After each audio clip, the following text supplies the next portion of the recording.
Hey and welcome to Neverwinter with Aragon. So it's been a year and this certain mechanic was eluding all of us. Nobody knew about it and it's pretty dead simple, which makes this trial an awful lot easier and possible to obtain a certain achievement. This achievement was thought to be near impossible as if you have ever run this trial, you need to avoid getting hit by any artifacts. And in the phase 6 of the trial, the little flamethrower is considered an artifact. And so we were like, how the hell are we all supposed to reliably jump this thing as it rotates? As that's the only way we thought was possible. But there is in fact another way. A way where you can run the trial without even experiencing that little laser. We'll get to that when we get to phase 6 and I'll show you what I mean. But it's just really crazy that all of us missed this. We were asking for this achievement, this dodge, duck, dive, dip, and dodge achievement to be changed, to be made possible to obtain, when all along it was pretty simple. We could have at least had something from the devs. They could have given us a clue, like said it's possible, that there's another way to do it than just jumping. We all assumed that, well, it's Cryptic Studios we're talking about. Half the time their achievements don't work and they don't even know how their game even works in general. So we assumed, right, they made an achievement that's not really possible to obtain because they assumed we'd be able to jump the laser reliably all the time. And then just due to their bad, internet buggy coding, it just is not really reliably possible. The way the hitboxes work and you end up with a little bit of lag and ta-da, you get a hit even though you shouldn't have. And we just thought, right, that's how they're going to do it. That's what they assume. You're going to have to live in America right next to the servers and have super accuracy on jumping those lasers. So most of us just thought, well, it's not possible. We'll just wait until the devs get back to us and tell us that either it is possible or that there's another way or that they'll fix it or change it or something. But nothing. We got no word from the devs for so long. And we ended up not even attempting this achievement much. We pretty much abandoned it. It has been exactly a year, in fact, since I ran this trial and now have obtained that achievement along with the meta achievement, which is the cape. The cloak, which gives you the eyes. You can see that right here. You need to get all of those achievements, and we had done so. Well, except minimalist, because we were like, we won't bother with that one until we actually get dodge, duck, dip, dive, and dodge, because we may as well get the cloak when we do a nice simple achievement. Anyway, so that's what we did, and I had never obtained these two achievements up until now, up until today. And that's the whole list, and that's the reward you should be getting. And well, we finally get it. And I'll put a timestamp and you can skip to the end of the video if you just want to check that out. But Gzemnid's Reliquary, one of the most challenging trials that they put out, although it has definitely been power creeped over the year. Again, exactly February the 25th was the date that I first live streamed this trial when it got released on the preview server, when we could experience it for the first time, start learning the mechanics. And initially it was just playtesting it, finding bugs, reporting them, things weren't really working properly. But nonetheless, we were still running the trial, and I would assume that this certain mechanic would have been in the trial at that time, and it was never discovered by anybody. Nobody whatsoever. Otherwise, we most definitely would have heard about it by now. It wouldn't have been hidden. I don't think that would be possible.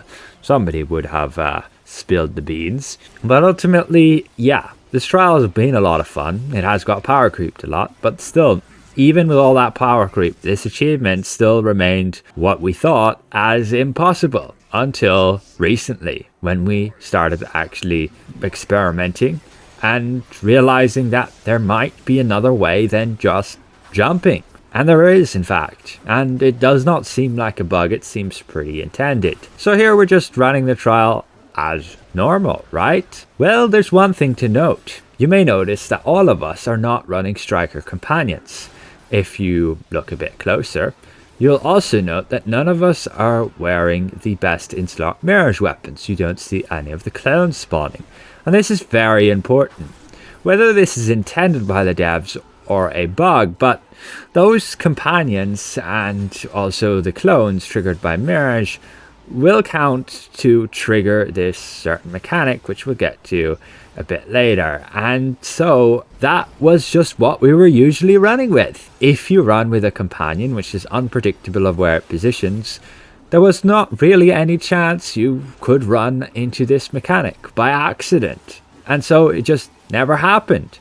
We didn't really run this trial like with augments, without mirage, because they have been best in slot and augments have just been pretty useless.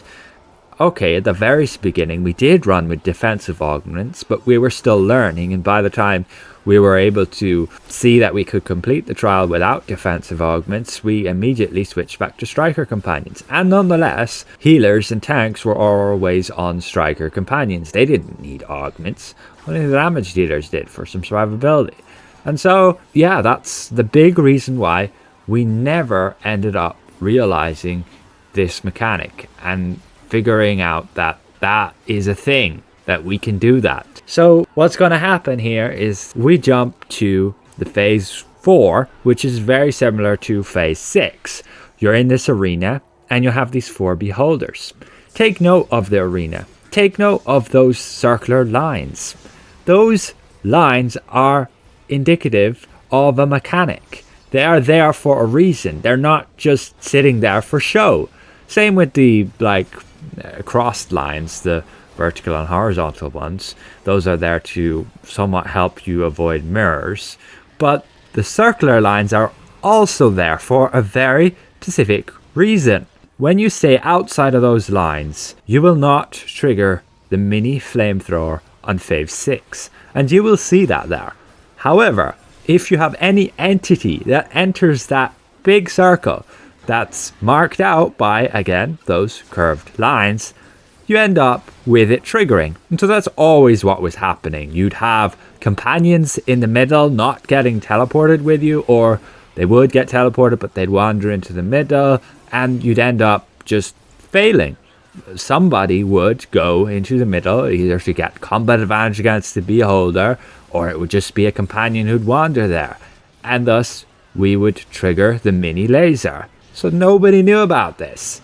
Again, we only discovered this because of experimenting. This works in the normal version of the trial as well. You can get it in RTQ and you could experience it and avoid that mini laser. That's where we experienced this, where we figured it out. It took us all day as a group, well, a few of us here and there, messing around with ideas and ending up figuring out that's the case. Those curved lines actually mean something.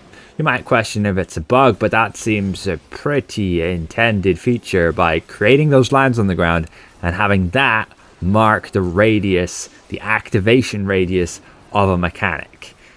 I would assume that that's pretty intended. And that's the big reason why the devs didn't go and change this achievement, because they're like, we're all fools. You're taking this long and you still haven't figured it out. Perhaps a dev did go and give some hints, but I think the real thing was there were players who completed this achievement. They said they did. Nobody got hit by artifacts. You'd look at logs and they didn't obtain the achievement. And so they ended up failing it, but wondering why. And so it would have been a result of, say, companions. And that's where that led people to experiment without them, without Mirage as well, because those are entities.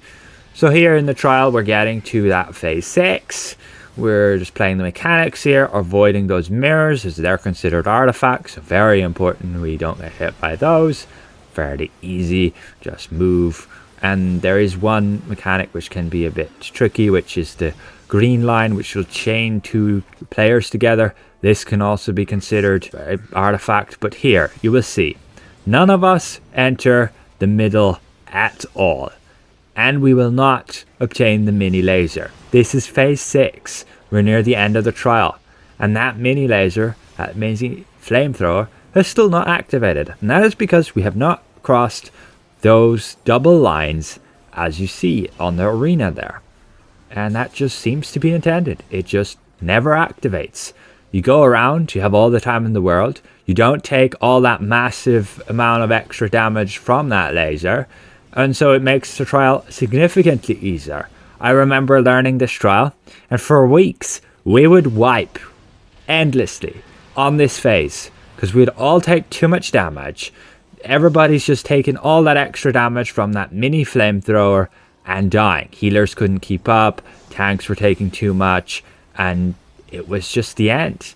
We just could not get through, and so it took us a long time to perfect it, particularly the earlier parts of the trial, to have enough lives where we could scroll a few times in that phase to get through it. Also then just the timing, the coordination, and people optimizing their builds. Here, it can still be a messy run, but as long as we don't get hit by artifacts, we are going to obtain that achievement. As we will see, we still did quite a few mistakes here. People did die. Also, that outer ring does count as an artifact. If you get hit by that, you're going to die, so you're going to know you got hit by it.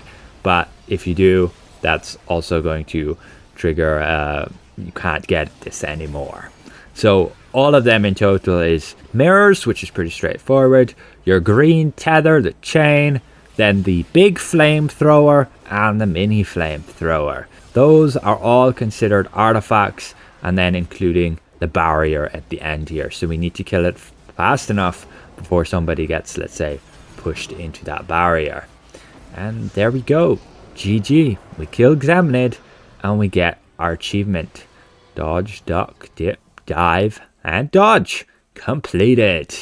Again, has to be master. This achievement is, again, linked to the meta achievement for Gzemnid's Reliquary, the something to behold. You complete all of them and you get that exclusive fashion item, which in our next run here, which was a lot more dicey, we managed to obtain. Minimalist, where you get scaled down to just 80,000 item level and you still need to complete the trial, and we complete it, which completes my string of meta achievements where we get something to behold and the cloak gaze of the beholders. We can look in our journal here, dungeons, scroll down, and we have something to behold completed. This gives us the title, something to behold. There we go, we can display it. Now in terms of the cloak, well, unfortunately I'm not exactly impressed. We can preview it here. I can decide to equip it on this character or on another. I guess I may as well put it on this character because why not? Convert it to appearance, items, go to appearance library, change the neck, and there we go. We have the legendary cloak. We can see what it looks like here. The one thing I'm not happy about is the eyes. They are 2D. They're just pictures which are going to continue to look at you, rather than, let's say, round orbs that would just float around. I can show you an example. We change our headpiece to these, the hood of the Watcher. I guess I'll spend some AD, sure. And there we go. You'd have these eyes. This is what I would prefer floating around this cloak than these weird looking 2D eyes. Could they not have at least went and copy and pasted these eyes maybe? And made them look a little different and have them float around and put some visual effects in there as well. Again, I'm a little bit disappointed in this cosmetic. I'll switch back to my Halo. Pretty confused why that costs me AD, but okay then. But that is the cloak. As for what it looks in the back, because it is a cloak, let's remove our shield so we can actually see. And there you go. It just has that shape and yeah, has that bit of a glowing effect to it. I'll remove my weapon as well. Maybe you can see that bit better then. And that's the cape. We can jump. There you go. I'm not impressed. And yeah, like the spider legs there, that's from the other cosmetic. Lolth's Blessed Armor from the Web Hacker achievement within Master Temple of the Spider.